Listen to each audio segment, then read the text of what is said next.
ኮምፒውተር እና ፕሪንተር እንዴት ማስተዋወቅ እንዳለብን በቀላሉ ማለትም ባለሙያ ሳንጠራ ራሳችን መስሪያ ቤታችን ላይ በምንሰራበት ቢሮም ሆነ በማንኛውም አጋጣሚ ፕሪንተራችን ከኮምፒውተራችን ጋር እንዴት በቀላሉ ማስተዋወቅ እንዳለብን እስኪ ባጭሩ አብረን እናያት። መጀመሪያ ኮንትሮል ፓናል እንገባለን። ኮንትሮል ፓናል ከገባን በኋላ ሃርድዌር ኤንድ ሳውንድ የሚል አለ እዚህ ጋር ሃርድዌር ኤንድ ሳውንድ ዳብል ክሊክ እናደርጋለን። ከዛ ቀጣይ ዲቫይስ ኤንድ ፕሪንተር የምትላለች እዚህ ጋር እሷን ዳብል ክሊክ እናደርጋለን።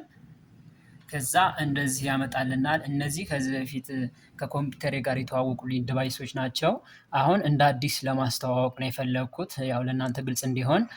ከዛ ምን አደርጋለሁ እዚህ ጋር አድ ዲቫይስ እና አድ ፕሪንተር የሚል አለ። እንደ አዲስ ለማስተዋወቅ ስለሆነ አድ ፕሪንተር እለዋለሁ። ከዛ ይልኛል እዚህ ጋር ሰርችንግ ፎር ዲቫይስ ይላል። ዲቫይስ እየፈለገ ነው።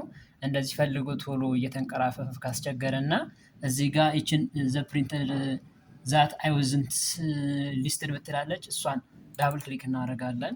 ከዛ ይሄ ሊስት ያመጣልናል። ይሄ ሊስት ያመጣልና አማራጭ ነው የሚሰጠን። ፕሪንተራችሁን በአይፒ አድረስ ነው የምታስተዋውቁት በብሉቱዝ ነው ወይስ በሎካል በፕሪንተር ወይም ይሄ ዩኤስቢ ኬብል የምንለው በኬብል ቀጥታ ሰክተን ማለት ነው።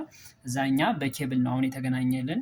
በኬብል መርጥለትና እዚህ ጋር እንደምታዩት አድ ሎካል ፕሪንተር እለዋለሁ። ኔክስት ከዛ እንደ ፖርት ያስመርጠኛል። ፖርት ዋን ባለበት ይሁንልኝ። ፖርቶችን ከፈለግን እንደዚህ መምረጥ እንችላለን። ግን ፖርት ዋን ላይ እለዋለሁ። ከዛ ኔክስት ከዛ ዲቫይሳችን ያስመርጠናል። ዋናው ነገር አሁን እዚህ ጋር ነው። እዚህ ጋር ዲቫይሳችን ይሄ ድራይቨር ካላወረድን ያለ ድራይቨር አይሰራልንም ወይም አይገናኝልንም።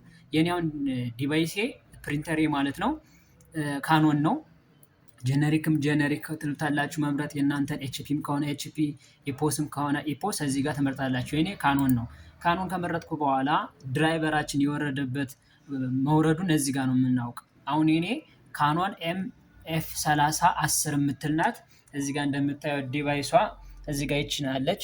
ድራይቨራችን ስናወርድ ካኖን በዚች ይችን ጽሁፍ ኤምኤፍ 3010 ብለን ካልጻፍንለት ድራይቨራችን አናገኘውም። ያ ማለት እኛ ጋር ለማገናኘት ያስቸግረናል። ስለዚህ የራሴን ድራይቨር መርጥለትና ኔክስት እለዋለሁ ማለት ነው።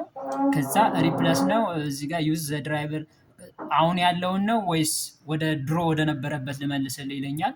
እኔ አሁን ያለውን ልበለው። ኔክስት እለዋለሁ።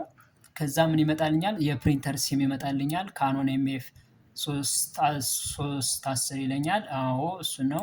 ኔክስት እላለሁ። የራሱ ሞዴሉ እዚህ ጋር ያሳያችሁ ማለት ነው። አሁንም ስሙን ሼር ኔሙ ይሄ ነው ይለኛል። አዎ ልክ ነው። ከዛ ፕሪንት ቴስት ፔጅ ይለኛል። ጨረስኩ ማለት ነው። እሺ ፕሪንት ቴስት ፔጅ ብዬ ክሎዝ ብዬ እወጣለሁ። ፊኒሽ ጨረስኩ ማለት ነው። አሁን ቼክ ለማድረግ የት እንገባለን? እስኪ አንድ ወርድ ከፍተን እዚች ጋር ኮፒ የምትል ጽሁፍ አለች። እስኪ እሷን እንሞክራትና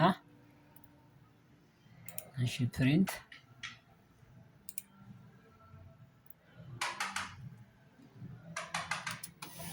ያው እንደምታዩት ስለተገናኘልኝ በቀላሉ ፕሪንት እንደዚህ ማድረግ እንችላለን ማለት ነው።